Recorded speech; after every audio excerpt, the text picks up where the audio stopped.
नमस्कार मित्रांनो, मी चेतन भटकंती महाराष्ट्राच्या आपल्या पहिल्या एपिसोडमध्ये आपलं स्वागत करत आहे। आजचा एपिसोड आपल्यासाठी खास असणार आहे, कारण आज आपण महाराष्ट्रातील दुर्गरत्नांपैकी खास अशा हडसर किल्ल्यावरती जाणार आहोत।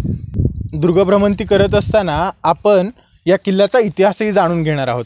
चला तर मग सुरुवात करूयात आजच्या भटकंतीला। सह्याद्री म्हणजे दुर्गांची खाणच। शिवनेरी, रायगड, राजगड, सिंहगड हे सामान्यांना परिचित असे गडकोट, पण त्याचवेळी हडसर, चावंड, जीवधन अशी नावं घेतली तर हे गड आहेत असं सांगूनही अनेकांचा विश्वास बसत नाही। असे असंख्य गडकोट आपल्या सह्याद्रीत विखुरलेले आहेत। पुणे जिल्ह्यातील जुन्नर तालुका असाच गडकिल्ल्यांनी नटलेला आहे। याच भागात नाणेघाटाचा पहारेकरी म्हणून हडसर किल्ला दिमाखात उभा आहे। हडसर किल्ल्याचे दुसरे नाव म्हणजे पर्वतगड। सातवाहन काळात या गडाची निर्मिती झाली असून या काळात गडावर मोठ्या प्रमाणावर राबता होता। नाणेघाटाच्या संरक्षणासाठी नगरच्या सरहद्दीवर हा किल्ला बांधला गेला होता। हा किल्ला पुणे जिल्ह्यातील जुन्नर तालुक्यात आहे। जुन्नरपासून 12 किलोमीटर अंतरावर हा किल्ला आहे। जुन्नरजवळ साकारलेल्या माणिकडोह धरणावरून नाणेघाटाच्या दिशेने अंजनावळे घाटघर गावाकडे एक रस्ता जातो। खरे तर या वाटेवर जुन्नरपासूनच आपल्या भोवती डोंगरांचा विळखा घट्ट होऊ लागतो।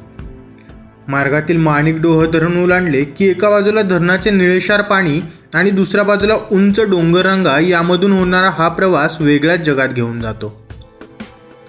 या प्रत्येक डोंगरांबद्दल खरे तर कौतुक आणि गूढ रम्यताही वाटते। त्यांच्या या भूगोलावरच तर आमचा इतिहास रचला गेलेला आहे। वाटेवरच्या छोट्या वाड्या वस्त्यांमध्येच हडसर गावचा थांबा येतो। गावाच्या डोक्यावर आहे हा किल्ला। इथे येण्यासाठी स्वतःचे वाहन नाही तर जुन्नरहून निमगिरी, राजूर किंवा केवाड यापैकी कोणतीही बस पकडून पाऊण तासात हडसर या गावी पोहोचता येतं। हडसरची उंची तब्बल 4687 फूट। त्याच्या या दर्शनामुळे सुरुवातीला तो अवघड, अशक्यच वाटू लागतो। यामुळेच की काय त्याला आणखी एक नाव पर्वतगड। सर्व बाजूने तुटलेले कडे पाहून सुरुवातीला गोंधळायलाच होतं, पण मग आपल्या चेहऱ्यावरचा हाच गोंधळ पाहून तिथला एखादा गावकरी आपली वाट सोपी करून सांगतो आणि आपला प्रवास चालू होतो। फक्त हडसर केला तर एक दिवस, आणि जर त्याला नाणेघाट, शिवनेरीची जोड दिली तर या डोंगरदऱ्यांमध्ये एखाद्या मुक्कामाची तयारी ठेवून या मोहिमेला निघावं। 4687 फूट उंचीचा हा किल्ला गिरिदुर्ग प्रकारातील आहे।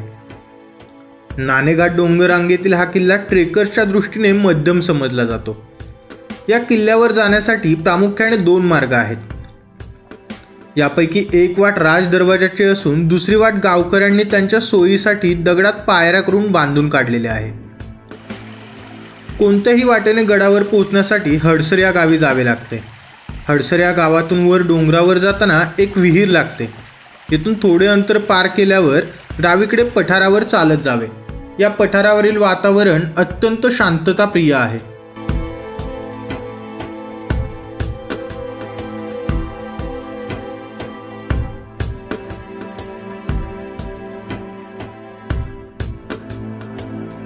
एका बाजूला भाताची शेती तर दुसरीकडे हडसरचे कातळकडे आणि आजूबाजूला असलेलं छोटंसं जंगल आपल्याला जंगल सफारीचा आनंद देतं। पठारावरील शेतामधून चालत गेल्यावर 15 मिनिटांच्या अंतरावर 2 डोंगरांमधील खिंड व त्यामधील तटबंदी दृष्टक्षेपात येते।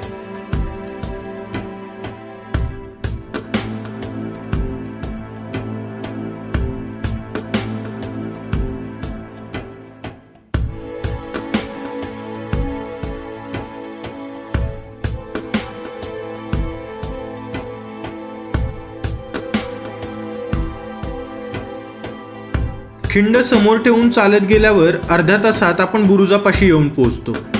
येथून सोपे कातळरोहण करून आपण किल्ल्याच्या दरवाजापाशी येऊन पोहोचतो। वाटेतच डोंगर कपारीत पाण्याची 2 टाके आढळतात। दुसऱ्या वाटेने म्हणजे या खिंडीकडे न वळता सरळ पुढे चालत जाऊन डाव्या बाजूस असणाऱ्या डोंगराला वळसा घालून डोंगराच्या मागील बाजूस पोहोचावं। खरे तर हडसरची मुख्य वाट या त्याच्या शेजारच्या डोंगराला वळसा घालतच वर चढते। हा शेजारचा डोंगर देखील हडसरचाच एक भाग आहे। या डोंगरात खोदलेल्या पाण्याच्या टाक्या याचाच एक भाग आहे। या छोट्या डोंगराचा आकारही अगदी कुणीतरी तासल्याप्रमाणे सरळ गुळगुळीत एखाद्या वाटोळा बिनीचा बुरुज वाटावा असा. या डोंगराला वळसा घेत उत्तर दिशेस आलो की गडावर जाणाऱ्या पायऱ्यांचा राजमार्ग दिसतो.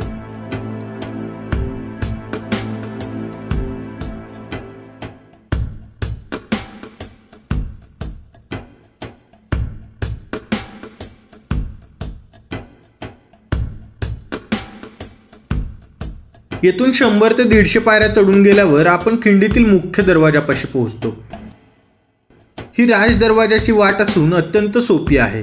येथून किल्ल्यावर जाण्यास 1 तास पुरतो. खिंडीतील गडाचा राजमार्ग ऐन कड्यात खोदलेला आहे, पण आज त्याची वाट लागली आहे.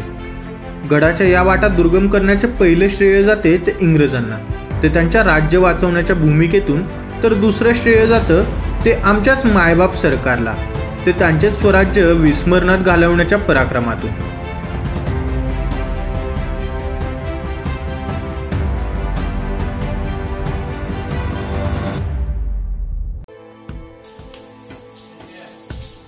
हडसरचा हा मार्ग आज जरी दुर्गम झालेला असला तरी गडाच्या प्रवेशद्वारात हजर झालं की त्याचं हेच कातळ रूप सौंदर्य बनून पुढ्यात उभं राहतं.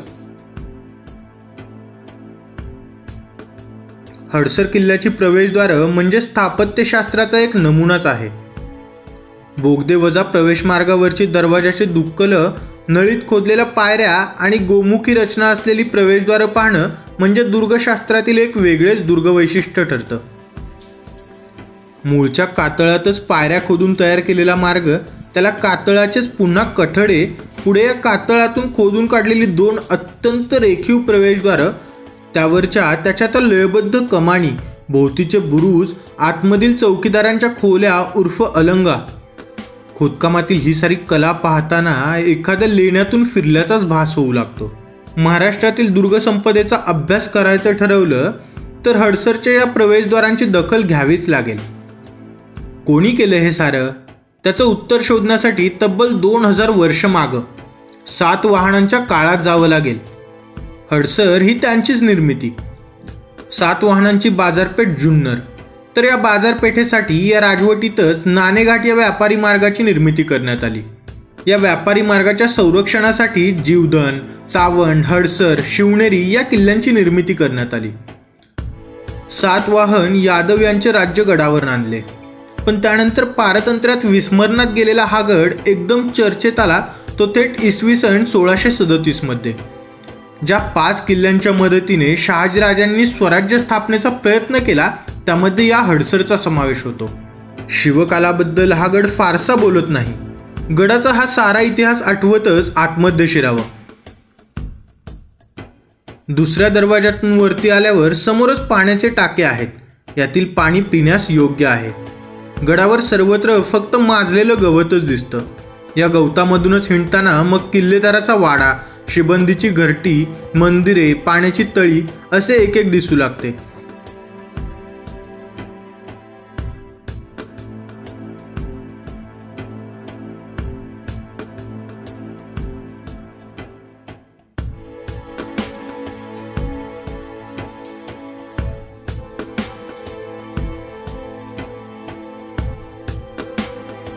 त्रिकोणी आकाराच्या या गडाला सर्व बाजूनं तुटलेले कडे असल्याने तटबंदीची गरज केवळ पश्चिमेकडे होती, ती पूर्ण केलेली आहे.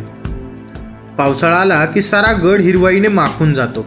श्रावण भाद्रपदापर्यंत त्यावर सर्वत्र सोनकीच्या फुलांची नक्षी उमटते. तेरडा, सोनकी, पंदांच्या या फुलांनी तळ्यांचे काठ सुंदर होतात. ऊन, पाऊस, ढगांच्या खेळात ही रानफुले पुन्हा पुन्हा नवी होत सृष्टीला चैतन्य बहाल करत असतात. गड माथ्यावरून सारा जुन्नर प्रांत नजरेच्या टापूत येतो. उंच सखल डोंगरदऱ्यांचा भाग, पिंपळगाव, जोगे माणिकडोहाचे निळेशार जलाशय, अनेक छोटी मोठी खेडी, त्यांच्याकडे धावणारे रस्ते हे सारे मनाचा गुंता वाढवत जातात. या साऱ्यांमध्ये शिवनेरी, चावंड, जीवधन, निमगिरी, हाटकेश्वरची गिरीशिखरे ठळकपणे दिसतात आणि नकळतपणे त्यावेळच्या स्वराज्याची आखणी मनात सुरू होते. या एका दर्शनातूनही राष्ट्रप्रेमाची भावना मनी फडफडू लागते. मग या जाणीवेपाशी इंग्रजांनी गडकोटांच्या तोडलेल्या वाटांचे उत्तरही सापडते आणि अशाच अनेक आठवणींचे गाठोडं घेऊन आपण गड उतरायला सुरुवात करतो. चला तर मित्रांनो, पुन्हा भेटूया अशाच एका नवीन व्हिडिओ बरोबर. धन्यवाद. व्हिडिओ आवडला असल्यास लाईक करा, कमेंट करून आपली प्रतिक्रिया कळवा आणि अशाच नवनवीन व्हिडिओज बघण्यासाठी चॅनलला सबस्क्राईब करा. धन्यवाद.